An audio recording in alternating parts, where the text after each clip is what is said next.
I got here 25 points to your asking, who can say that Christ claimed himself to be the Son of God? I have here 25 instances, but I don't waste no time. I need a public debate with you if you are ready to agree. Not just one day, a 7-day public debate with you. I can contradict every statement of yours, what you said about Christianity, and maintain my stand. Pastor, my dear pastor. No, Pascal. My dear pastor has asked a good question. No, Pascal. You know Billy Graham? Billy Graham can gather more than 100,000 people. Billy Graham, Morris Cirillo, give these people, who are you? I don't even know you. Why should I waste my time? You want to debate? Yet you can debate. Come to Bombay, take an appointment, my student will debate with you. At least the person debating me should have a stature of getting at least 10,000 people. If you cannot gather 10,000 people, it's a waste of my time. Why should I make you famous?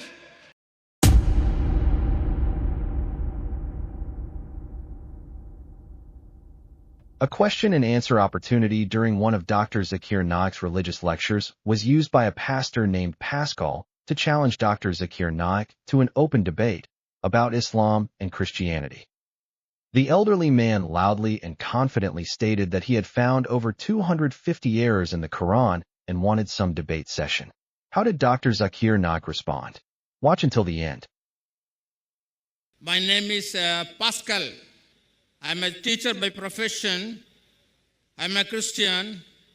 Taking for granted that you agree the Gospels translated in English, which we Christians believe, I will quote these examples. Number one, in all the 4 Gospels, when Christ came out of the waters of baptism, there was a voice from heaven saying, "This is my beloved Son, in whom I am well pleased. Listen you to him." In the same way, number 2, on Mount Tabor, when he was transfigured and when his face shone like the sun, there was a voice from heaven saying, "This is my beloved Son, in whom I am well pleased. Listen you to him." And several times, when he cast out the devils, they came out of the men proclaiming, "Thou Son of the living God, why have you come to torture us before the time?" And again, before the high priest, when the high priest asked him, "In the name of the living God, I ask thee, art thou the Son of the living God?" Christ says, "Thou hast said it."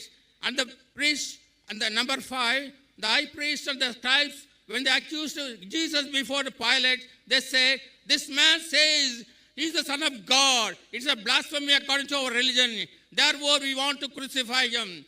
Pilate didn't know about it. The very reason why they wanted to put Christ on the cross is that he claimed himself to be the Son of God.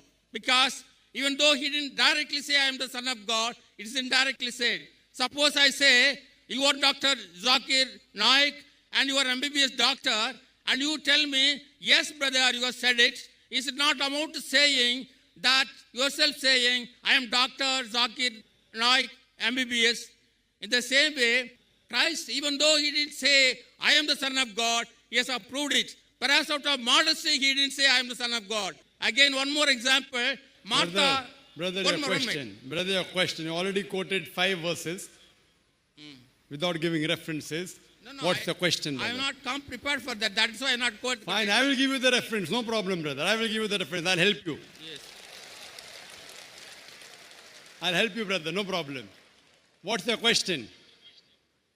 Do you mean to say by quoting all these 5 things, Jesus claimed divinity? Yes. Fine, I'll give you a reply.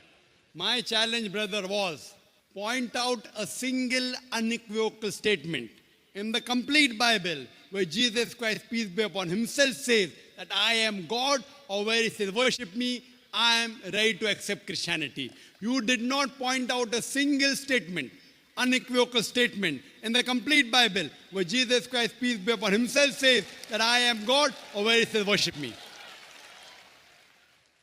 Here is the Bible, brother. This is the King James Version. And since you're a teacher and you claim to be a pastor, you're a pastor. No. You're a teacher. I'm a teacher. Teacher, but not I'm the an teacher. ordinary believer of Christianity. Fine. There is something like a red letter Bible. Whatever Jesus Christ said, it's in red. Now you mentioned 5 things, and these things can be clubbed into 2 things. First, you quoted that everywhere.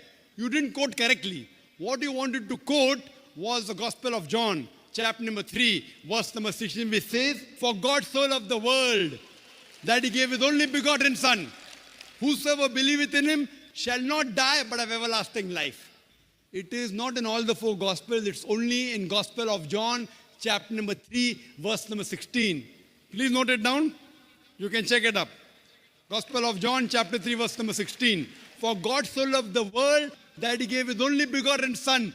Whosoever believeth in him shall not die but have everlasting life." And again, you quoted in the ending the fifth time that Jesus Christ said he was the Son of God. You said that.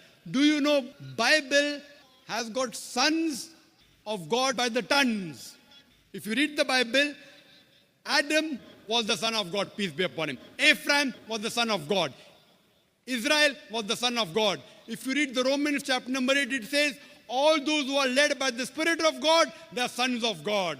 If you're a godly person, you're a son of God. If I'm a godly person, I'm a son of God according to the Bible.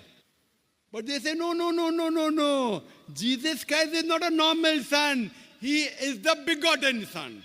As far as the last question, Son of God, Bible has got sons of God by the tons.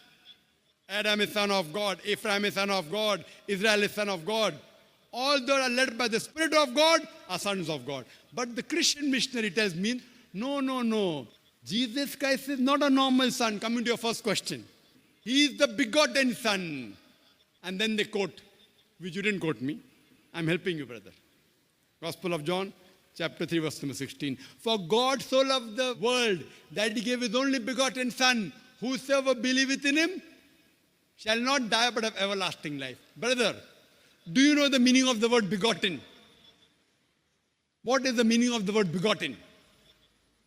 No. What is the meaning of the word begotten?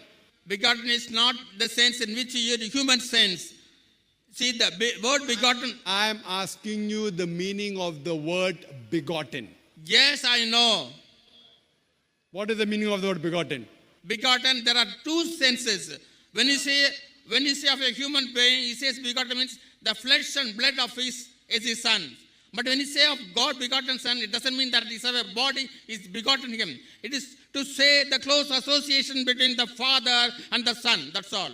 If you say son, I say, suppose someone comes here and I tell him, my son, he will not mind because he's a young boy. If I tell him that son come here, he will come. If I say begotten Son come here, he may punch me on my jaw, insinuating that I had Nauzubillah, I had sex with his mother. Fine. If I tell to a small boy begotten Son or a young boy of maybe 23 years, then I'm more than 40. If I say begotten Son come, he may punch me on my jaw. Why? Begotten means sired by God. Sired, it belongs to the lower animal functions of sex. And that's the reason, if you read the Revised Standard Version of the Bible, revised by 32 Christian scholars of the highest eminence, backed by 50 different Christian denominations, they say this word begotten in Gospel of John, chapter number 3, verse number 16, is an interpolation, is a concoction, is a fabrication, and they threw it out of the Bible. Do you know that?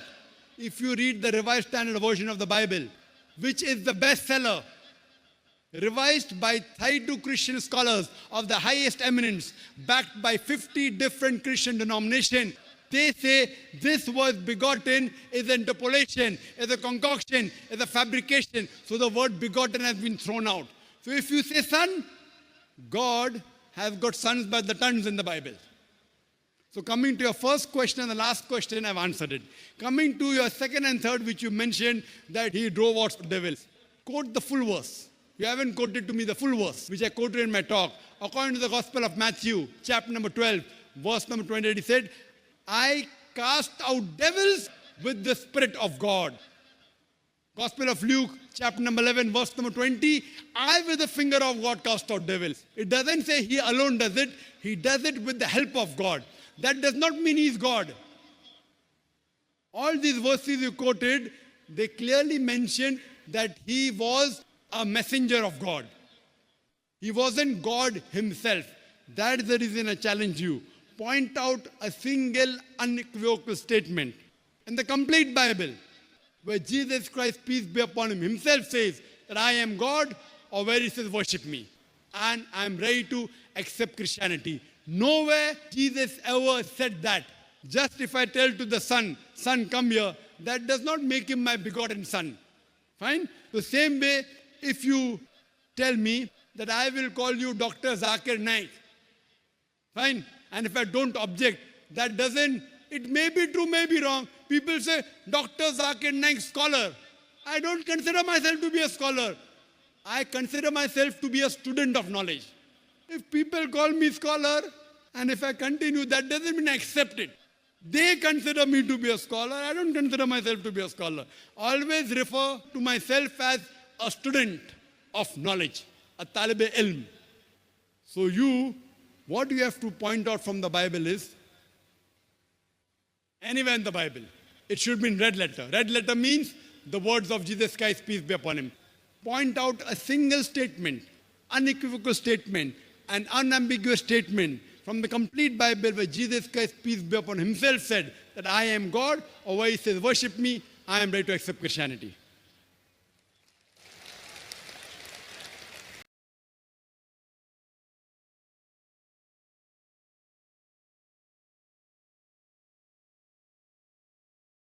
Now, to your question, I answered this question.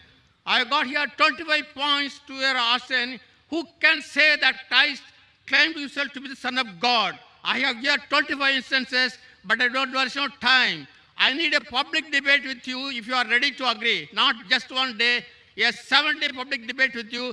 I can contradict every statement of yours, what you said about Christianity, and maintain my stand. Pastor, my dear pastor.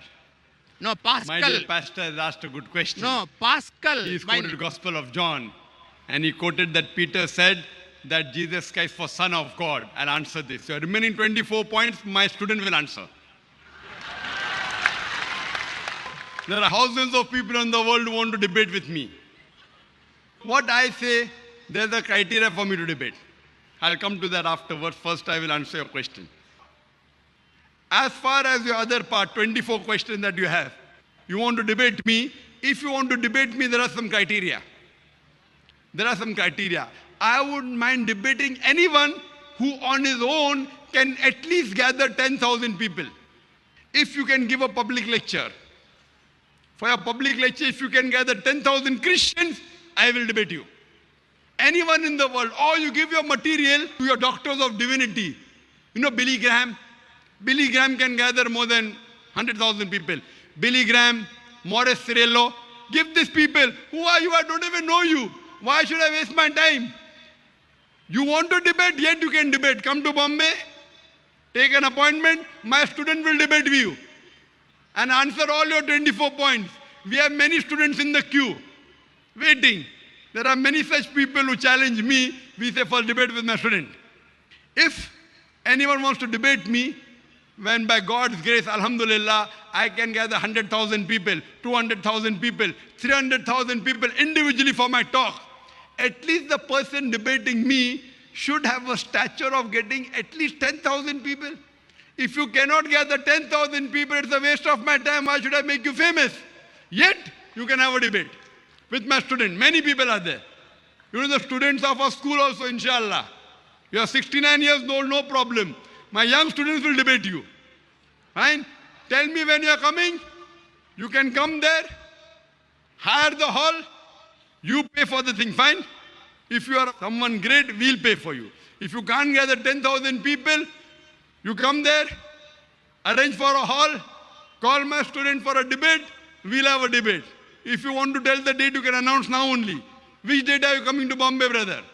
Pastor, which date are you coming to Bombay? Tell me. I have to gather the audience, then I'll tell you. No audience. You coming alone, no problem. When 10,000 people, then you debate with me. First, at least debate with my student. Your gathering audience will take you a lifetime. I don't know how long will you live. So what I want you to do. I want to answer your questions, not my questions. My student will answer. My students are well versed, Pastor. No. They cannot. When can you come to Bombay? Most welcome. Give a time. I will arrange my student to debate you. If you cannot debate my student and you cannot gather 10,000 people, so why should I waste my time? What you can do is ask a question. You asked a question, I gave the reply. Now you can go behind the queue for your next question.